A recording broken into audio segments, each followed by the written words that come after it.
Hermes in his own myth depicts the personality with a proclivity for trouble, and yet one who can appeal to enough friends and gods to weasel out of it.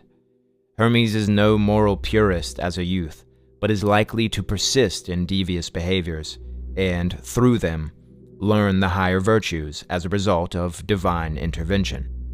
In this way, the youthful Hermes must learn to forego petty ambitions to embody a purpose greater than the self, a role of a collective benefit over that of self-aggrandizement.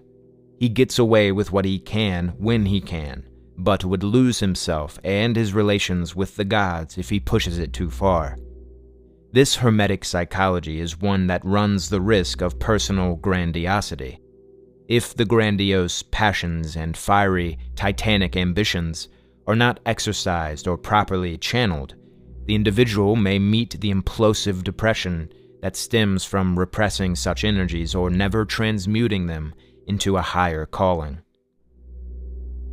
Zeus and Apollo give Hermes this higher calling at the start, and the little god hardly protests inasmuch as he feels right at home in a role of real power. He feels as though he were made for it, and so do the gods.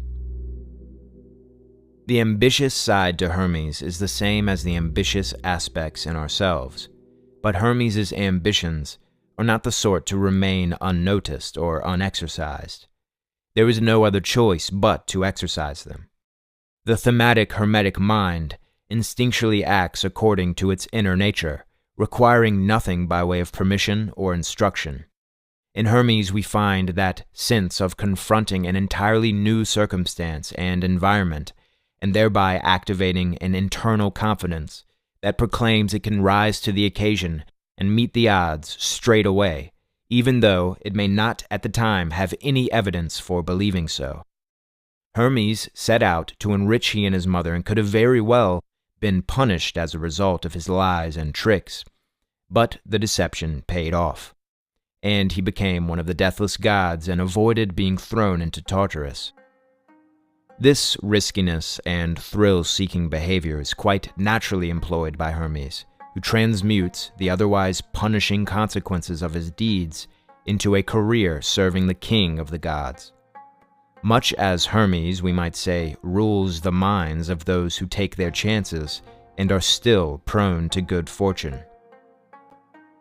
Hermes as the god of travelers plays into his key position as intuition itself.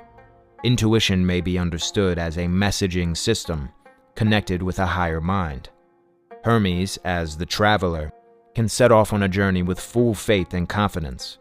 Just as the traveler into the unknown may encounter a variety of challenges which intuition can help, Hermes possesses the toolkit to meet these challenges and benefit the most from them, converting whatever comes his way into gain and opportunity, stealing out of an unfavorable event some empowering favor from the gods.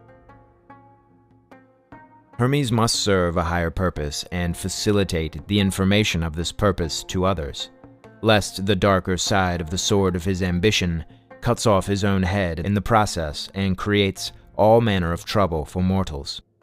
Hermes exhibits the capacity for self-initiation and does not require mediation to commune directly with God, but is himself naturally positioned to act as that mediator for others. He is a teacher in that he possesses the skills necessary to bestow wisdom without taking himself too seriously.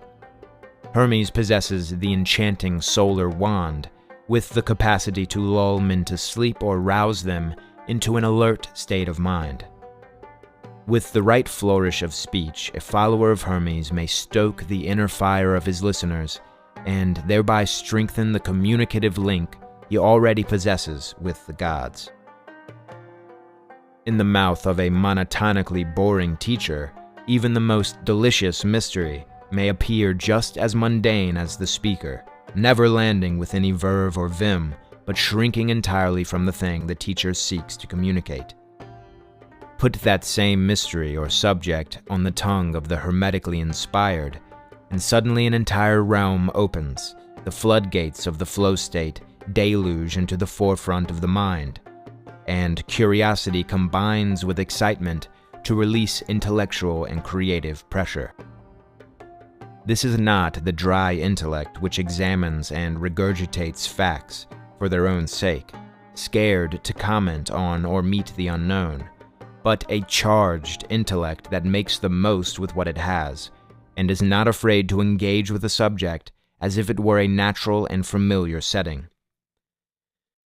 Now, while the Hermes type may have a knack for trickery, may have a mind for deception, this capacity must be subverted or engaged in the opposite direction of service for the gods and humankind. The Hermetic Psychology is a hint that in the same mind of the devious thief, trickster, and con man is also the creativity that can be engaged for collective gains. For if Hermes must play his tricks, let him trick warring parties into peaceful agreements. Let him trick the pompous tyrant into changing his ways for goodness. Let him trick the purely selfish energies of the individual into a cause of collective benefit. What is it that should make the mouth of Zeus be one who is clever, quick, and sharp-witted? Surely the vocal representative of the highest god should possess the fast-acting mind, which can cover the spectrum of nature's energies, and sees both the value in competition and the value in working together, operating each with clear communication. Hermes is one who is well liked by all, without changing himself to be liked. He is chameleonic in fact, not chameleonic in an artificial or superficial sense, stemming from a crisis of identity. Hermes is capable of adapting himself to meet the needs of the moment. His social improvisations and handsome externalities can charm and seduce, sway and alter the world and the people around him. Hermes is the center of his own world, ever seeing far into the distances and smirking in observance of a grand plan, a plan he too must serve. Hermes is playful on one hand, full of life and joy, and also indispensable, devout, and purposeful. Hermes lives in the minds of those who pick up skills quickly and can communicate complicated webs of information with simplicity. This constitutes one as a son of Hermes.